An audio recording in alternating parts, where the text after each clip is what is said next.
Alors, je vous souhaite la bienvenue au CABA pour une autre conférence dans la série à la découverte 2. Comme vous savez, aujourd'hui, c'est la porte sur Barcelone, Cité intense. Mon nom est Paul Boudreau, pour ceux qui ne me connaissent pas. Je suis bénévole au CABA et je suis architecte semi-retraité et ces dernières années, j'ai eu l'occasion de faire quelques voyages et depuis le printemps dernier, j'ai pris l'initiative de donner des conférences sur certains voyages que j'ai faits. Alors, je vais suivre le même plan, le même programme qu'on prend d'habitude. Alors, je vais commencer par vous donner le plan de la conférence. Alors, je vais vous expliquer comment vous y rendre à Barcelone.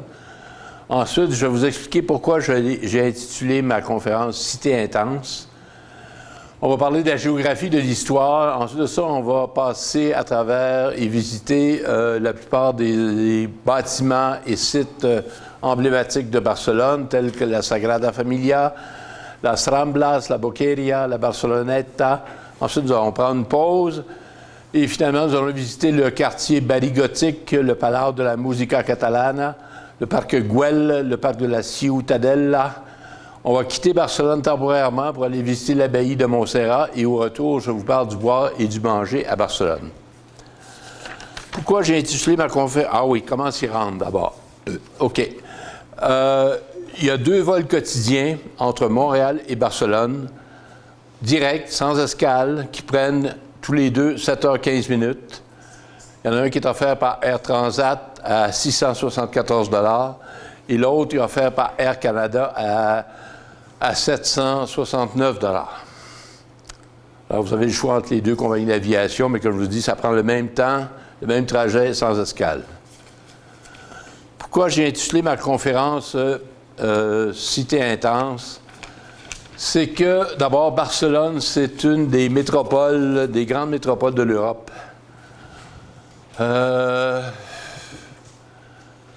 C'est la première destination touristique de l'Espagne.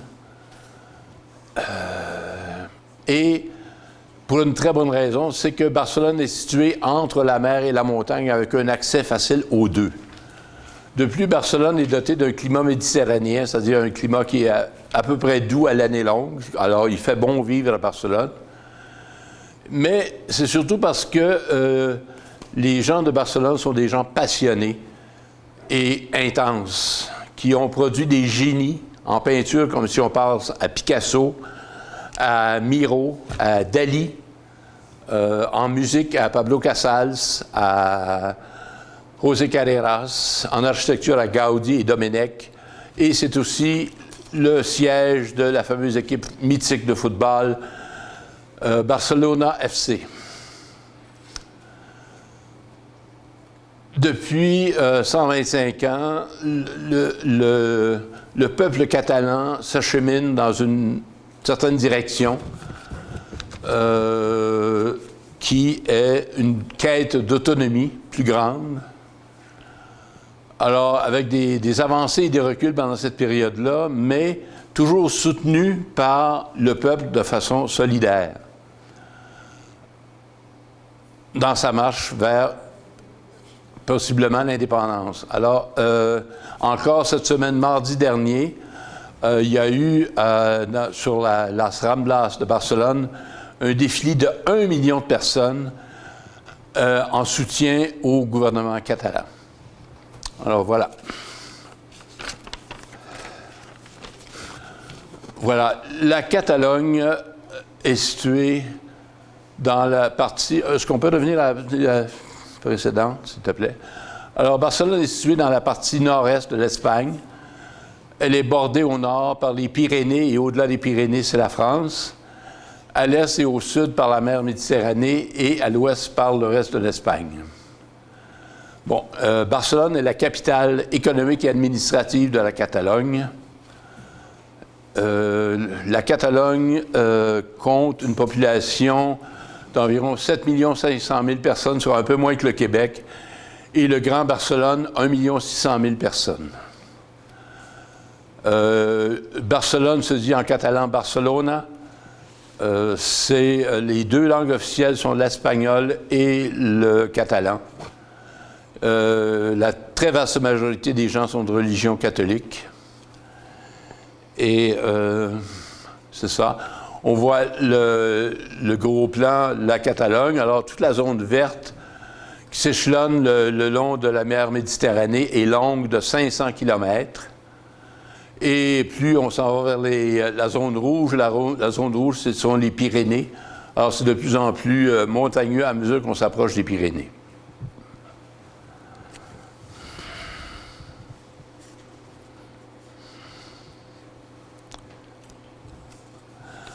Ceci est le drapeau de la Catalogne, des 4 barres rouges sur un fond jaune. C'est un des plus vieux emblèmes d'Europe. Il a été octroyé à la Catalogne en 1932. Mais ils ont pu s'en servir seulement quelques années parce que dès 1936, la guerre civile espagnole a éclaté et le général Franco, qui a été vainqueur de cette guerre, a retiré ce drapeau en même temps qu'il a retiré le droit aux Catalans d'utiliser leur langue et d'avoir leur propre parlement. Récemment, il y a une version étoilée qui est apparue du drapeau. Ce drapeau est rattaché à l'idée d'indépendance de la Catalogne. L'étoile a été empruntée au drapeau cubain, parce qu'il faut savoir qu'au début du siècle, quand le Cuba a fait la guerre d'indépendance contre l'Espagne, il y a plusieurs volontaires catalans qui sont allés combattre aux côtés des Cubains pour leur aider à obtenir leur indépendance. Alors, c'est un clin d'œil qu'on fait au peuple cubain. Bon, un peu d'histoire maintenant. Excusez. Alors, Barcelone a été fondée par les Romains en l'an -14 avant Jésus-Christ. C'était une colonie sur le bord, qu'ils avaient implantée sur le bord de la Méditerranée, mais qui a pris un rapide essor parce que il y avait beaucoup de commerce qui se faisait avec les autres ports de la Méditerranée, tels que Gênes, Pise, Marseille, Rome, Constantinople éventuellement et Venise. Alors, c'est une colonie qui a pris de l'essor très, très rapidement. Alors, dans ce bâtiment-là, qui est au cœur de Barcelone, on a reproduit certaines parties du temple d'Auguste, de l'empereur Auguste, qui avait été érigé à Barcelone à l'époque du temps des Romains. Alors, on voit, il y a 4 colonnes de 12 mètres de haut qui faisaient partie du temple d'Auguste qui avait été érigé sur le mont Tabar au nord de Barcelone. On voit ici des restes romains également. Et sous le musée, au sous-sol, on peut se promener dans les anciennes rues romaines et même visiter certains bâtiments.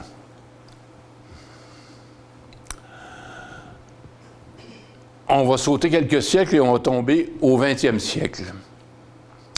Il s'est produit dans le 20e siècle plusieurs événements qui ont marqué l'évolution ou le destin du peuple catalan.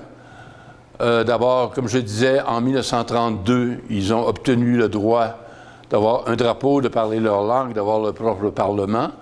Mais en 1936, ça a été le début de la guerre civile espagnole. Et il faut savoir que les Catalans avaient pris le camp de défendre la République et la démocratie contre les forces fascistes du général Franco. Franco, aidé de ses amis allemands et italiens, c'est-à-dire des nazis et des fascistes, a réussi à gagner cette guerre. Donc, à la fin de la guerre, en 1939, il a fait payer le prix aux Catalans en leur retirant leurs droits, qui leur ont été enlevés pendant 40 ans, c'est-à-dire jusqu'au décès du général Franco en 1975. Alors, c'est pour ça qu'on voit des pancartes qui revendiquent la langue en disant que la langue est un droit et une culture. On va visiter d'abord le premier des grands bâtiments de Barcelone, la Sagrada Familia, qui veut dire la Sainte Famille. C'est une basilique dont la construction a commencé en 1882 et qui est prévue se terminer en l'an 2026. Pourquoi est-ce que ça a pris tant de temps à construire? Vous voyez encore les grues qui sont là et la construction se poursuit toujours. C'est qu'à aller jusqu'en 1990, les coûts de construction étaient financés uniquement par les aumônes des fidèles. Alors, c'était coup-ci, coup-ça. Alors, la marche des travaux suivait le bon gré des fidèles. Alors, c'était pas toujours très stable. Mais depuis ce temps-là, je pense qu'ils utilisent les, excusez-moi, les frais d'entrée à la basilique pour payer une partie des coûts de la construction. Alors, l'architecte, c'est Antoni Gaudi, qui a construit cet immeuble dans le style moderniste catalan, il a un style tout à fait très personnel, très fantaisiste. Sa basilique est empreinte de mysticisme et de symbolique. On voit ici des curieux espèces de clochetons avec on dirait des épis, hein, avec des, je ne sais pas si c'est des fruits ou quoi, avec des boules recouvertes de céramique sur la façade principale. Il y a aussi beaucoup de statues sur la façade principale. Il y a même une scène complète de la Nativité. Il ne manque que l'âne et le bœuf.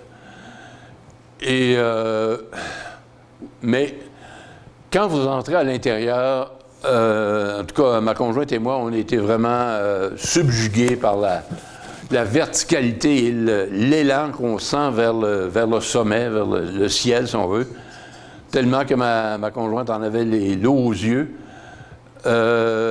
Et aussi, on est charmé par les couleurs données par les vitraux qui vous donnent des rouges, des bleus, des verts, des jaunes de partout et qui colorent la pierre intérieure.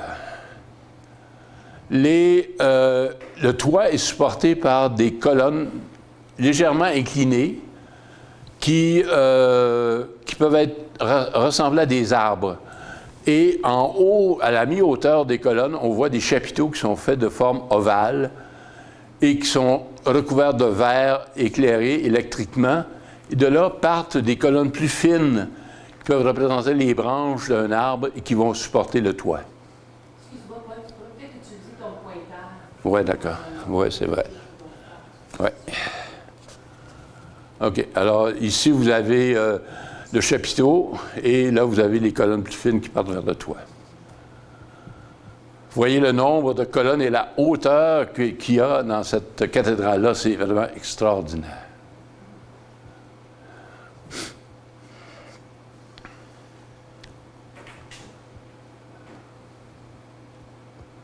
Vous voyez le chapiteau et les colonnes en contre-jour.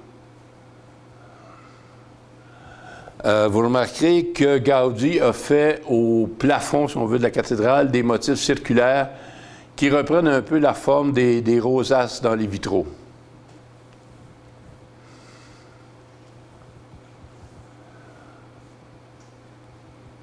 Ah oui. Ça, c'est curieux parce que autant Gaudi fait des formes fantaisistes et inédites, autant ici, je ne sais pas si vous le remarquez, mais à l'extrémité du transept, il a repris une formule à peu près traditionnelle d'une église gothique. Vous avez dans le transept des rosaces vitrées, des vitraux comme ça. Et remarquez la forme des arcs au-dessus, ici et ici. C'est quasiment des ogives. Alors, et surtout ici, au-dessus de la rosace, il y a comme une série d'ogives dégradées qui vont vers le... Et ça ressemble tout à fait à une église gothique, cette partie-là, ici. Bon, regardez comme la lumière bleue et verte rentre à, c'est le cas de dire, à pleine fenêtre dans la basilique. C'est vraiment impressionnant. C'est juste ça, là, c'est très émouvant. Regardez, toute la pierre est colorée de vert par la couleur qui vient des vitraux. Les voici, ces magnifiques vitraux. Évidemment, ça change à mesure que la journée avance, le soleil se déplaçant. L'éclairage à l'intérieur de la basilique change aussi.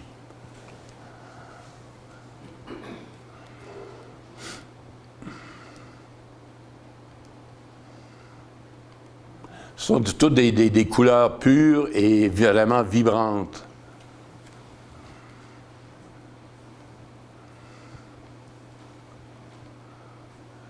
Cette statue-là, je peux vous assurer qu'elle n'est pas rose, c'est la lumière du vitrail qui lui donne cette teinte-là.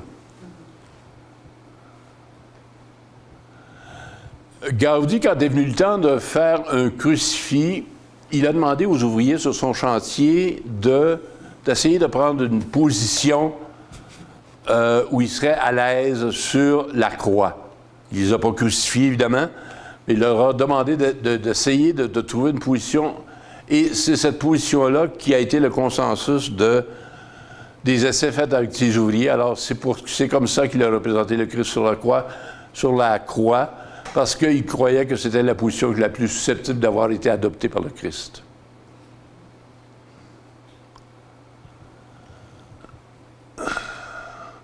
Il y avait une ouverture dans le mur et on voyait les fidèles au sous-sol qui étaient en train d'assister à un office religieux.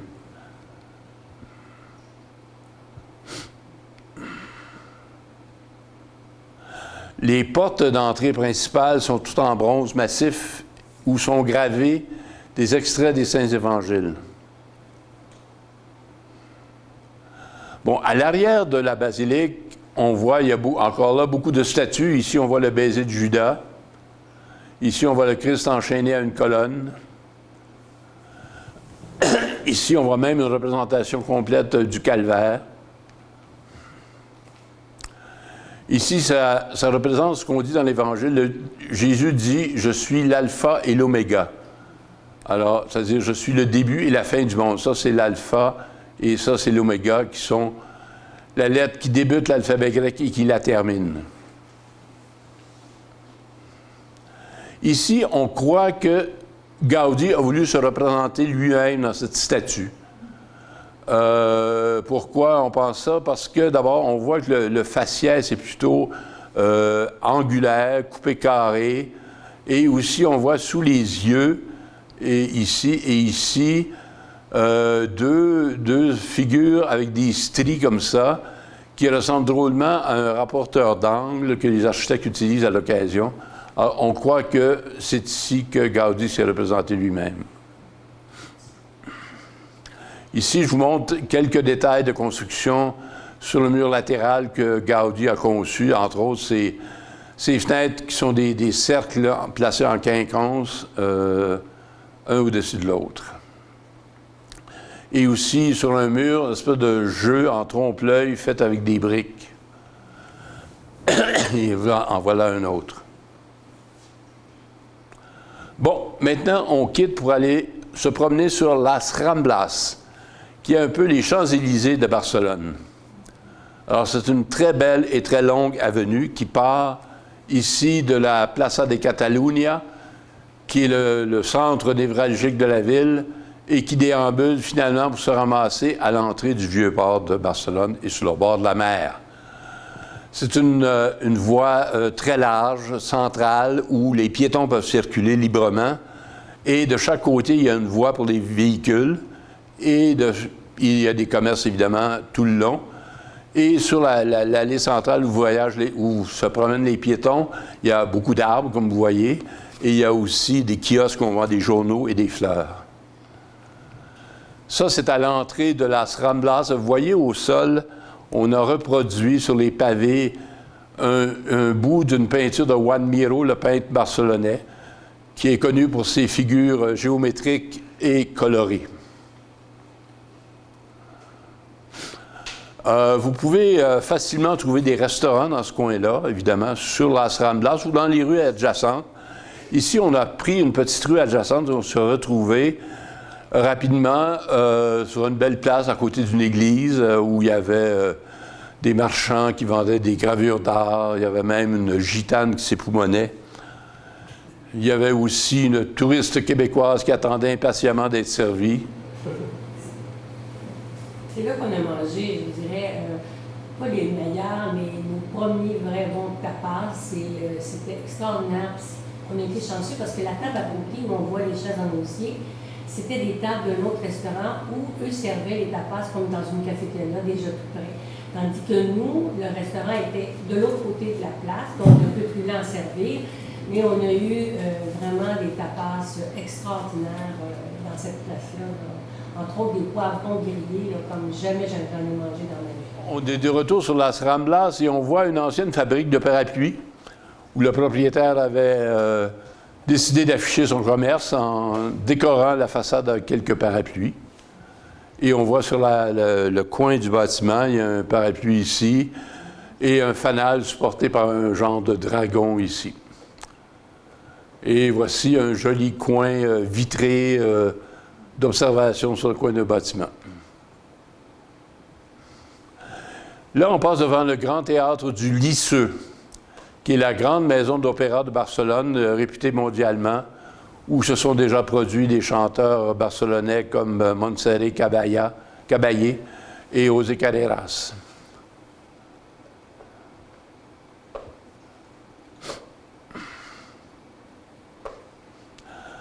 Sur une autre rue adjacente à Las Ramblas, on voit le Palais Güell. Il faut que je vous raconte que M.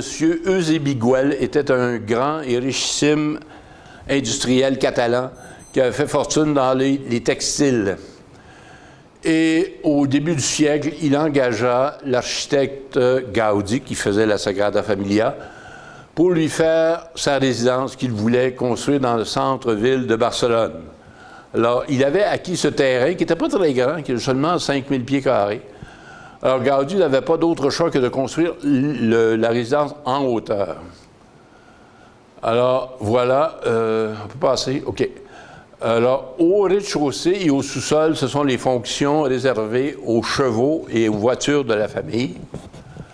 Après ça, à l'étage supérieur, c'est le piano nobile, si on veut, c'est l'étage où se passait la vie sociale, où M. Güell faisait des réunions d'affaires, où il organisait des soirées, des réceptions, des bals, etc. Au-dessus de cet étage, c'était les quartiers de la famille Güell. Et le dernier étage était évidemment réservé aux domestiques.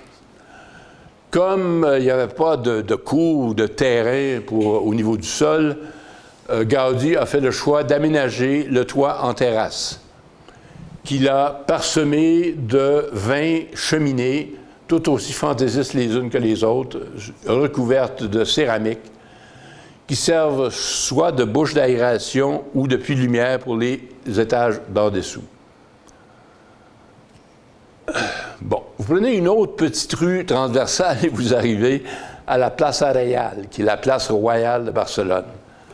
C'est une très jolie place avec une jolie fontaine en plein milieu et des palmiers royaux autour. Et la particularité de cette place-là, c'est qu'il y a des immeubles, le même genre d'immeubles sur les 4 façades et qu'il y a des arcades sous lesquelles se retrouvent des terrasses de restaurants. Je dois dire que ma conjointe et moi, on est allés souper là un soir et on en garde un souvenir impérissable. Voilà la Plaça Reial. Bon. On a l'habitude, quand on visite une ville, de souvent s'acheminer dans des petites rues sombres et anonymes qui semblent mener nulle part. Mais là, cette fois-ci, on a bien fait parce qu'on a fait une jolie découverte. On a découvert la maison où est né le peintre Juan Miró en 1893. Bon. Maintenant, je vous amène visiter la Boqueria, qui est le grand marché public de Barcelone, qui est connu à travers le monde, où ce marché a commencé à être construit en 1840, et c'est en 1914 qu'on a construit un toit pour le couvrir. À l'intérieur, vous allez trouver 200 vendeurs de toutes sortes d'aliments, en commençant par la viande, la charcuterie. La viande, la charcuterie, des fruits, des légumes, des poissons, des fruits de mer, étant donné la position sur le bord de la mer. Aussi des poivrons, des piments. Il y a aussi des restaurants où on peut manger. Aussi des restaurants où on peut manger comme attablé à un bar. Et là, vous voyez, ce que vous avez commandé, souvent, ce sont des tapas qu'on commande à ce genre d'établissement-là, et ils les préparent littéralement sous vos yeux. Alors, c'est très, très intéressant et très intéressant. Évidemment, en sortant de là, on est souvent fatigué, alors ça fait du bien de se reposer un peu les jambes.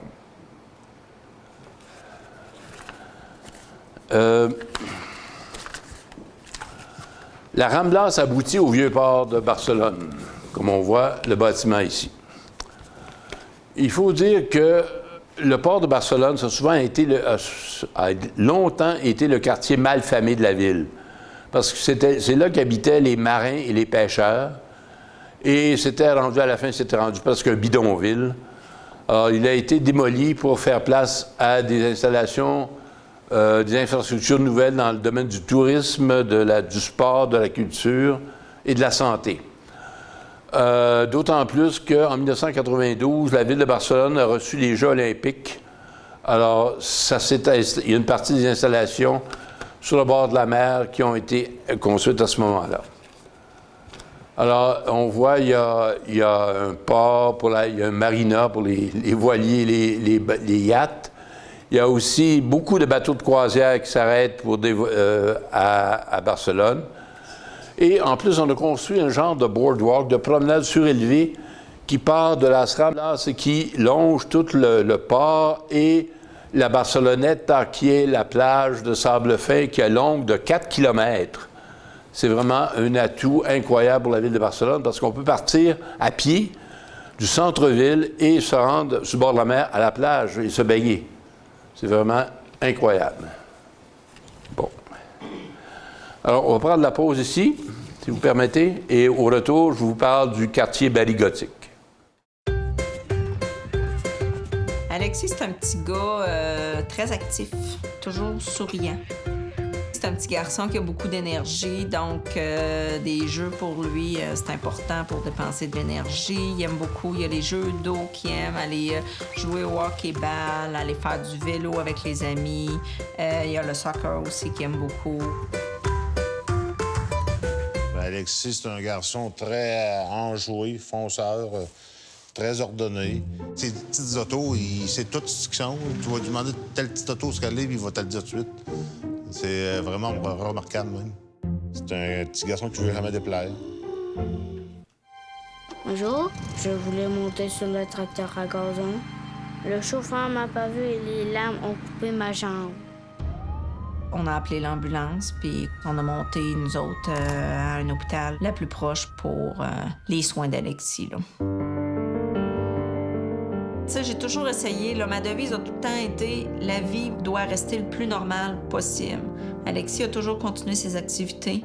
Des fois, il faut adapter, mais tout peut se faire quand même.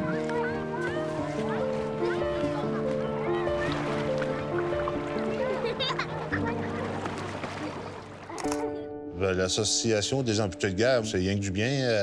Je pense que pour avoir eu ça, je sais pas si on serait rendu à ce point-là. Puis c'est le ressource humain que tu vas chercher. Tu vois du monde comme Alexis, puis à d'autres stades. Puis ça fait du bien de les voir persister de même, puis qu'ils se débrouillent très bien dans la vie, là. Un accident comme celui d'Alexis, ça n'arrive pas juste aux autres. Un petit moment d'inattention et c'est fait. J'ai un message pour tous les enfants. On doit toujours rester loin des tracteurs à gazon parce que c'est dangereux. Jouez prudemment. Alors, je vous amène visiter le quartier qui s'appelle Barigotique. C'est le quartier historique, donc le plus vieux de Barcelone, où on compte plusieurs bâtiments qui datent même du Moyen Âge. Ici, celui-ci, ça ne date pas du Moyen Âge, mais c'est le bâtiment de la Generalitat de Catalunya, c'est-à-dire les bureaux du gouvernement catalan sont dans cet immeuble-là. Ce n'est pas leur assemblée législative, ce sont les bureaux du gouvernement. Alors, vous allez voir sur le toit des jolies tuiles colorées qui couvrent le toit, comme on en voit souvent à Barcelone. Cet édifice est face à l'hôtel de ville sur la place San Jaume. Ici, on voit un lampadaire de style Art Nouveau qui est fixé avec une console à une façade de pierre. Et les rues sont très étroites et sombres, comme vous pouvez voir, comme ça l'était, au Moyen Âge. Mais toutes ces belles rues étroites débouchent inévitablement sur une place qui est très accueillante, où il y a souvent de très belles terrasses où on peut prendre un arrêt pour se désaltérer. Ici, on voit la Plaza San Pedro avec la sculpture qui a été faite au-dessus du point d'eau de la place. Bon. Dans le Barigotique, on trouve la cathédrale de Barcelone qui s'appelle Sainte-Eulalie. Et cette façade de style gothique, comme vous pouvez voir à cause des arches en ogive, elle date tout seulement du 19e siècle, ce qui est un peu un anachronisme parce que le reste de l'église date du 14e siècle et à l'origine a été conçu dans un style roman. Sauf que quand le style gothique est devenu à la mode, on a décidé de réaménager l'église pour la convertir en style gothique. Alors voilà ce que ça a donné. Le clocher central est haut de 250 pieds.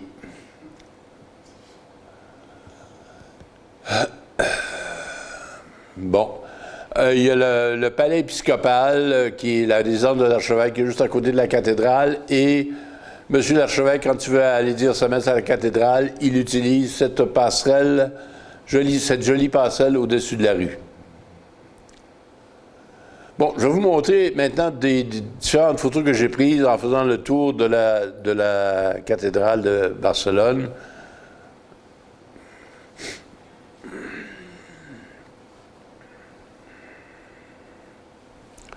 C'est une photo de l'intérieur de la cathédrale. Voici une échauguette et une gargouille sur un bâtiment voisin qui avait sans doute certaines fonctions militaires ou paramilitaires. Ici, on a fait un petit clin d'œil. On a fait une œuvre d'art à l'intérieur d'une ancienne fenêtre. On a juxtaposé la photo d'une jeune fille avec celle d'une statue romaine.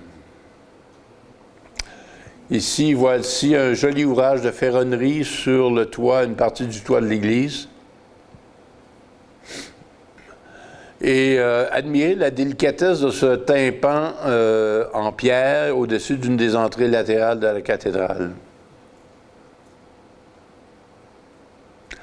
Ici, c'est le patio d'une résidence autour de la cathédrale.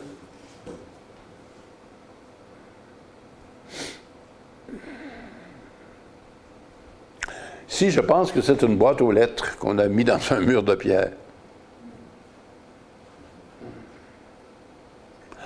Bon, à 2 pas de la cathédrale, on entre, une fois qu'on franchit cette arche, dans l'ex-quartier juif de Barcelone. En fait, on arrive à la place Saint-Philippe de Néry. C'est une petite place, Saint-Philippe de Néry, avec une fontaine dans le milieu, et qui est délimitée à une extrémité par la façade de l'église Saint-Philippe de Néry qu'on voit ici. Il faut que je vous raconte qu'il est arrivé un événement atroce à cet endroit. Le 30 janvier 1938, les troupes du général Franco bombardaient Barcelone et ils ont pris comme cible la place Saint-Philippe de Néry. Il faut que je vous dise que, voisin de l'église, il y a le collège Saint-Philippe de Néry et que les élèves du collège utilisaient la place comme étant leur cours de récréation. Alors, il y a 42 élèves qui sont morts cette journée-là sous les bombes du général Franco. Et la façade porte encore les stigmates de l'éclat des bombes, comme on voit ici. Même cet ange dans la façade de l'église n'a pu rien y faire. Je vous amène maintenant visiter le Palau de la Música Catalana, c'est-à-dire une espèce de place des arts, si on veut, de Barcelone. C'est un bâtiment qui a été construit entre 1905 et 1908 par l'architecte Luis Domènech, qui est également, comme Gaudi, un adepte du modernisme catalan. Alors, la bonne idée qu'a eue Domènech en prenant ce mandat, ça a été de former une équipe avec plusieurs artisans experts. Un artisan expert en sculpture, en vitraux, en mosaïque et en ferronnerie pour l'aider à concevoir et à décorer ce magnifique bâtiment qu'il a créé. Soit dit en passant, ce bâtiment-là fait partie du patrimoine mondial de l'UNESCO. Alors, vous voyez la colonne dans le bas ici. Vous voyez l'ouverture ici? C'est que Domènech a eu l'idée de mettre le guichet à l'intérieur de la colonne. Alors, quand on va acheter des billets, on se présente à la colonne et il y a quelqu'un qui est là pour nous vendre des billets.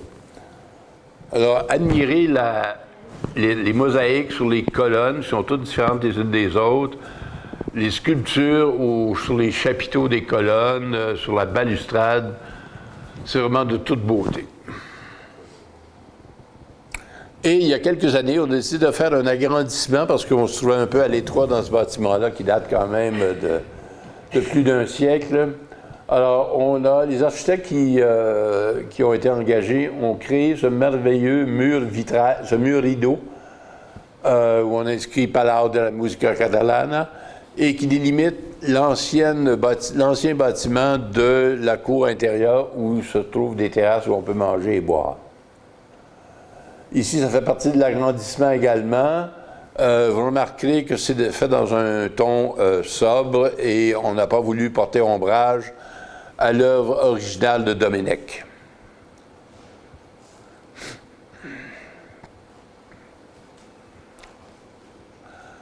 Ceci, c'est une photo de l'intérieur du plafond de l'auditorium. Alors, oups.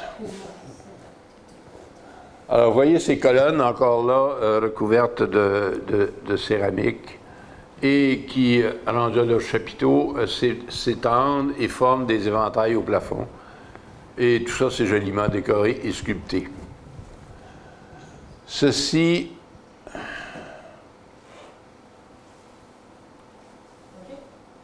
Ben oui. Ceci est l'escalier qui mène à l'auditorium.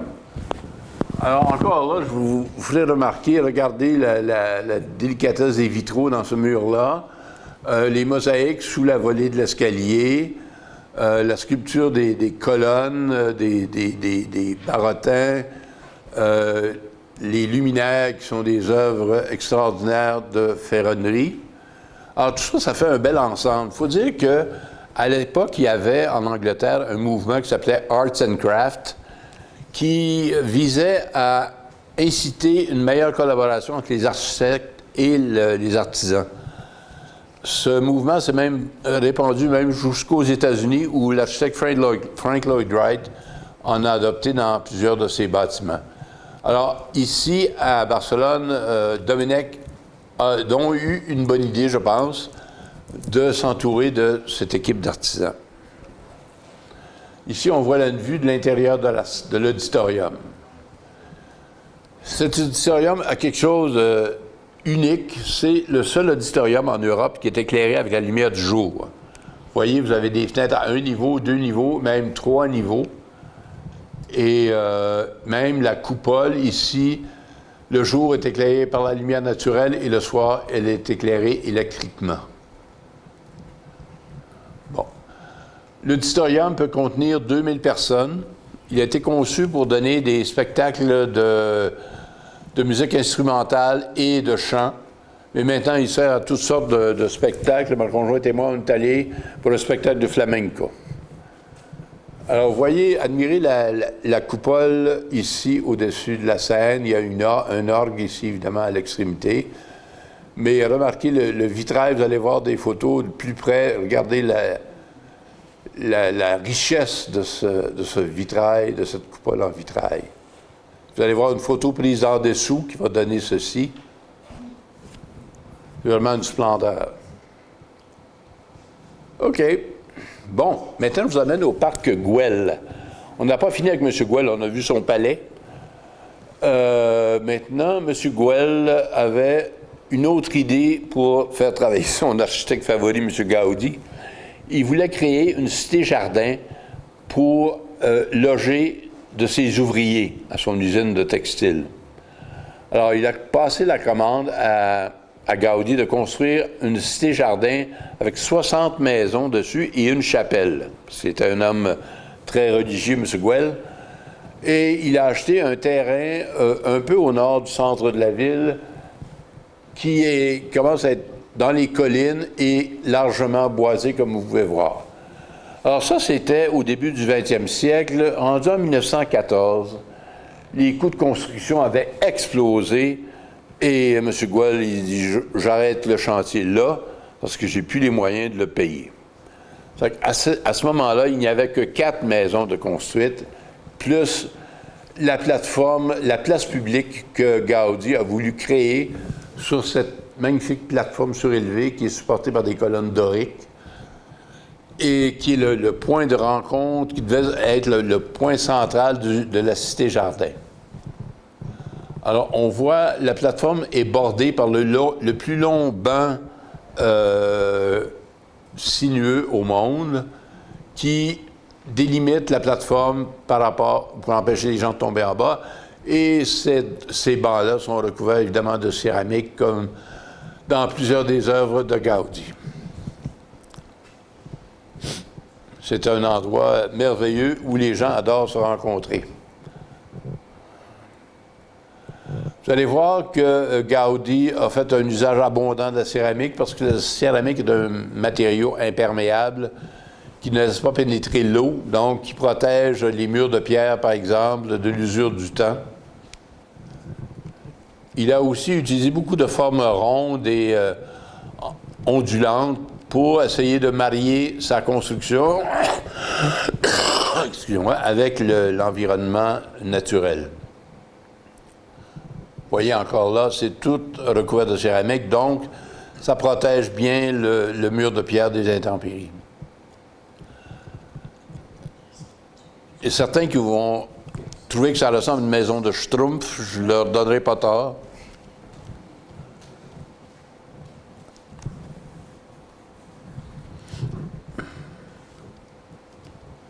Alors, c'est un endroit très, très couru et très populaire auprès des touristes et des Barcelonais, ce parc Güell. On voit ici qu'il a souligné le pourtour des fenêtres en utilisant de la mosaïque de différentes intensités.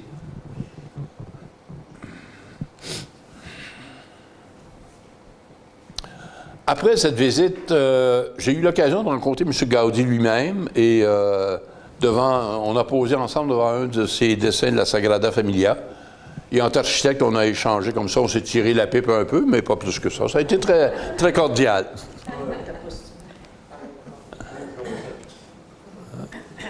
Bon, maintenant, je vous amène visiter le parc de la Ciutadella. Ce que vous voyez là, c'est l'Arc de Triomphe de Barcelone. Cet Arc de Triomphe a été construit pour être la porte d'entrée principale à l'exposition universelle de 1988 qui s'est tenue à Barcelone.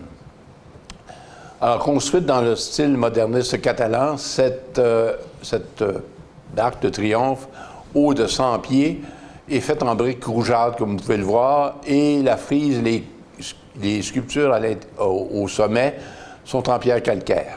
Excuse-moi, quand tu as dit 1988, c'est 1888. 1888, oui, excusez-moi.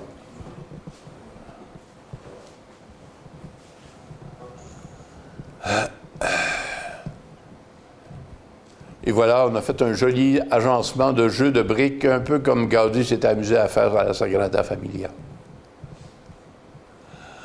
Bon. L'architecte, M.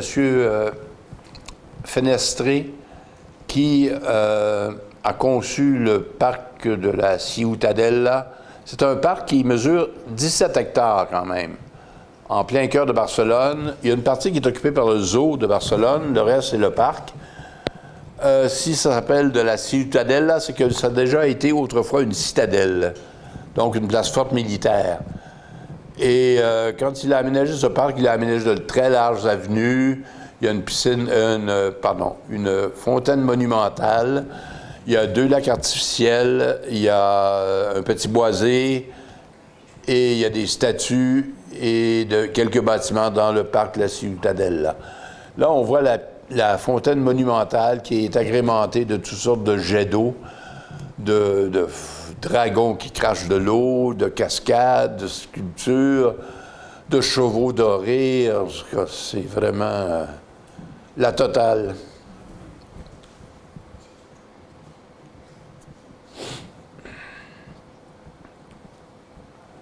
Et dans les allées du parc, on voit des sculptures telles ce mammouth, qui date d'une autre époque, évidemment. Et aussi, on voit, comme je disais, il y a 2 lacs artificiels où on peut louer des embarcations, se promener en chaloupe sur le lac, sur le petit étang, dans un décor qui serait digne de Monet. Bon, ceci, c'est dans le parc de Ciutadella, c'est le Parlement de la Catalogne. C'est leur assemblée législative à eux, leur assemblée nationale à eux. Il faut dire que ce bâtiment-là, à l'origine, du temps que c'était la citadelle, c'était l'arsenal de la citadelle, c'est-à-dire c'est là qu'on gardait les armes et les munitions. Mais comme l'exposition de 1888 s'en venait et que la famille royale qui normalement résidait à Madrid devait, le temps qu'allait durer l'exposition, être présente à Barcelone parce qu'ils avaient plein de fonctions diplomatiques et protocolaires à exécuter, alors il fallait les loger. Alors, ils ont aménagé l'ancien arsenal pour en faire une résidence royale le temps qu'a duré l'exposition. Après ça, de 1900 aller jusqu'à 1932, ce bâtiment-là a été le musée des arts décoratifs. Puis, en 1932, avec la Seconde République, on a octroyé au peuple catalan la possibilité d'y faire leur propre parlement dans cet édifice. Mais ça n'a pas duré longtemps. 4 ans plus tard, Franco arrivait au pouvoir et il retirait le Parlement, la langue, le drapeau, etc. Alors, ce n'est qu'à la mort de Franco, 40 ans plus tard, que les Catalans ont pu récupérer tout ça, leur langue, leur droit de parler leur langue, d'afficher leur drapeau et d'utiliser ce bâtiment-là comme étant le Parlement. Et depuis ce temps-là, c'est là que siègent les élus de la Catalogne. Bon, on quitte Barcelone. Je vous amène visiter l'abbaye de Montserrat, qui est située quelque part en haut dans la montagne, je ne sais trop où, là, mais très haut. Pour vous y rendre, vous vous rendez dans le centre-ville de Barcelone, la Plaça de la Catalunya, et là, vous attendent des autocars climatisés, tout confort, qui, dans à peu près 1 heure, vont vous amener au nord-est de Barcelone, au pied des montagnes de Montserrat, que vous voyez ici. Alors, mais les autocars vont vous laisser au pied de la montagne, pas parce que vous allez être obligé de monter le reste à pied, mais parce que la route est tellement escarpée que les autocars, tout puissants soient-ils, ne sont pas capables de monter la côte avec tous les passagers à bord. Alors, qu'est-ce qu'on supplie à ceci? Il y a un train à crémaillère, dont vous voyez le rail ici, là, qui a des wagons super modernes, vitrés et tout, qui va vous amener Caen, jusque très haut dans la montagne. Alors, l'abbaye de Montserrat est un lieu de pèlerinage dédié à la Vierge Marie depuis le Moyen Âge. Il est tenu par l'ordre des bénédictins. Ils sont environ une 60aine de moines là-bas à l'abbaye pour faire le service religieux à tous les jours. Ils disent la messe dans l'église et pour veiller au bien-être des pèlerins. Alors, c'est vraiment comme une mini-ville en haut là-bas.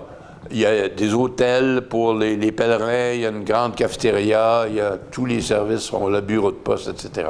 Bon. Il y a une église, évidemment, dont vous voyez ici la façade. Alors, il faut vous dire que les bénédictins sont réputés à être un ordre religieux très cultivé. Et à l'abbaye, il y a une bibliothèque qui contiendrait au-delà de 300 000 volumes. Et en plus, il y a une école pour jeunes garçons à l'abbaye qui suivent le curriculum normal et en plus font partie de la chorale de l'abbaye. Et cette chorale, à cause des tournées qu'elle a faites un peu partout à travers le monde, s'est acquis une réputation mondiale comme étant des experts dans le chant baroque religieux. On a eu l'occasion de visiter l'école au complet avec ma conjointe. Et aussi, je voudrais signaler un événement d'intérêt régional, parce que Saint-Ignace de Loyola, je suis moi-même habitant de sa municipalité, a séjourné ici à un certain moment donné. Saint-Ignace de Loyola était un militaire dans l'armée espagnole et il avait été blessé lors d'une campagne, je ne sais trop laquelle, et il avait décidé de venir à Montserrat pour faire sa convalescence et se reposer. L'air de la montagne est censé nous raviver. Alors, il est arrivé là et il a rencontré un chanoine français avec qui il a conversé. Et finalement, il s'est confessé auprès du chanoine français et il a passé ensuite 3 nuits complètes à prier dans sa cellule.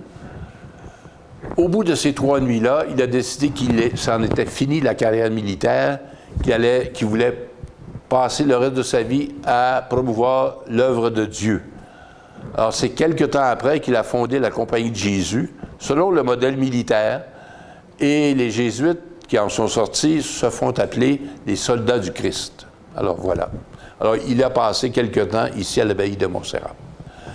Je vais faire une petite comparaison. Je ne sais pas si vous remarquez la morphologie des rochers à Montserrat. Ce sont comme des longues strates plus ou moins verticales, arrondies, qui sont entre le brun et le gris un peu. Et je trouvais que la façade de la Sagrada Familia était un peu sur le même plan. C'est-à-dire des longues strates verticales, arrondies, encore là, entre le gris et le brun. Mais pour ceux qui ont le cœur solide, il y a moyen de monter encore plus haut. Déjà, on a une vue plongeante ici de l'abbaye de Montserrat, et regardez à quelle hauteur c'est par rapport à la vallée en bas. Et pour ceux qui ont le cœur solide, ils peuvent prendre un téléphérique pour monter encore plus haut, d'où cette photo a été prise. Et soyez rassurés, pour retourner à Barcelone, les autocars qui vous ont laissé en bas de la montagne vous attendent dans le stationnement, et vous allez pouvoir retourner à Barcelone en toute sécurité et en tout confort. Je vais vous parler maintenant, pour terminer, du boire et du manger à Barcelone. D'abord, le boire, on peut toujours déguster un excellent café à Barcelone. Comme on peut voir, ce bistroquet qui sert du café depuis 1929. Le café, j'imagine, doit être bon, puisqu'ils ont duré aussi longtemps. Et l'art de faire du bon café, je ne sais pas si c'est en français ou en catalan, mais en tout cas, c'est bizarre. On boit aussi beaucoup de bière, cerveza, à Barcelone.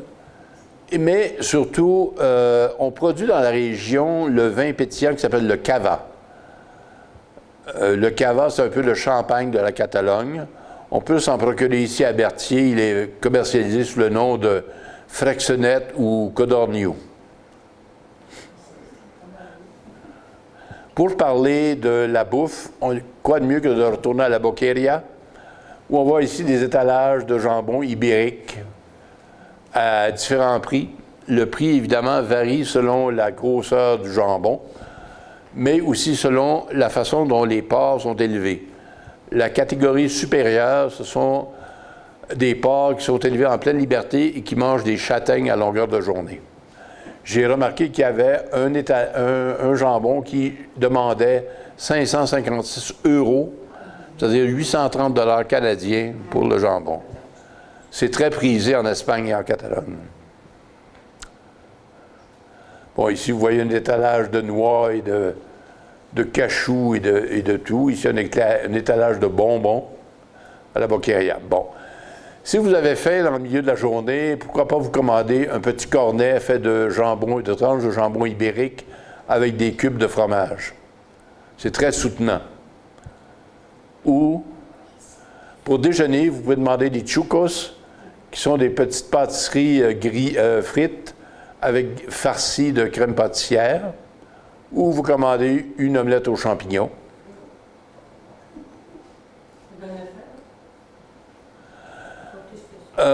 En cours de journée, si vous avez un petit creux, vous pouvez commander une coca qui est faite à base une base de pizza, si on veut, sur laquelle on met des tranches de jambon ibérique, de l'huile d'olive, un fromage qui ressemble à de la burrata et de la verdure par-dessus, et voilà, vous avez une coca. Évidemment, étant situé sur le bord de la Méditerranée, les fruits de mer et les poissons sont à l'affiche souvent au menu des restaurants barcelonais. Ici, vous avez un plat de calmar. Ici, vous avez de la pieuvre grillée,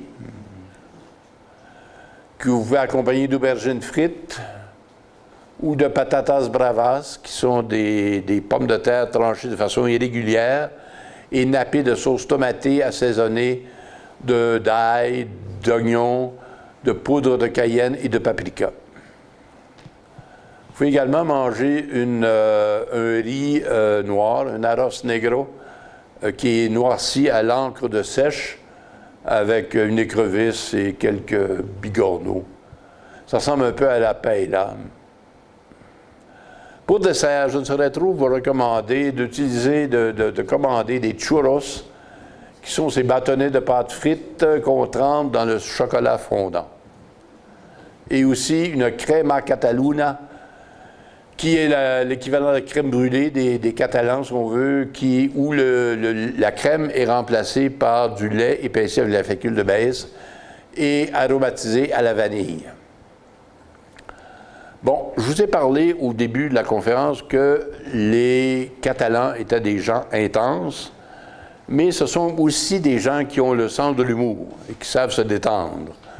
Ici, vous voyez une tour à bureau qui a été construite il y a quelques années par l'architecte français Jean Nouvel. La particularité, c'est que cette tour à bureau, sur son enveloppe extérieure, est dotée de plein d'appareils d'éclairage au LED, qui font que le soir venu, on peut l'éclairer de toutes sortes de façons et de toutes sortes de couleurs à volonté. Les Catalans l'ont surnommé le suppositoire. Vous pouvez voir aussi les gens se détendre par un beau dimanche matin. Vous voyez deux équipes de pétanque qui, jovialement, se confrontent autour d'un cochonnet. Alors voilà, c'était ma conférence. J'espère que vous avez apprécié.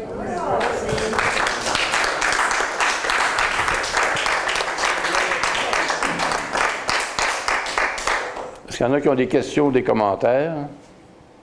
Oui, allez-y, monsieur. Pardon? Ah, ouais. Merci beaucoup. Et en observant qu'on voit très peu de voitures, pas de transport et on voit pas des manufactures, des industries, est-ce que c'est un quartier...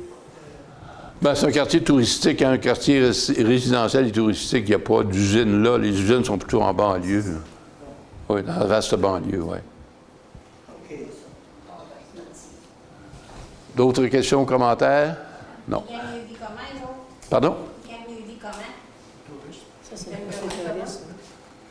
Ils vivent comment? Hein? Ils gagnent comment l'argent? Ah, il y a beaucoup de gens qui vivent du tourisme, évidemment, parce que c'est vraiment la première destination touristique de l'Espagne, c'est Barcelone. Alors, il y a beaucoup de gens qui travaillent dans le tourisme, dans les restaurations, etc. La prochaine conférence, peux-tu éteindre la lumière?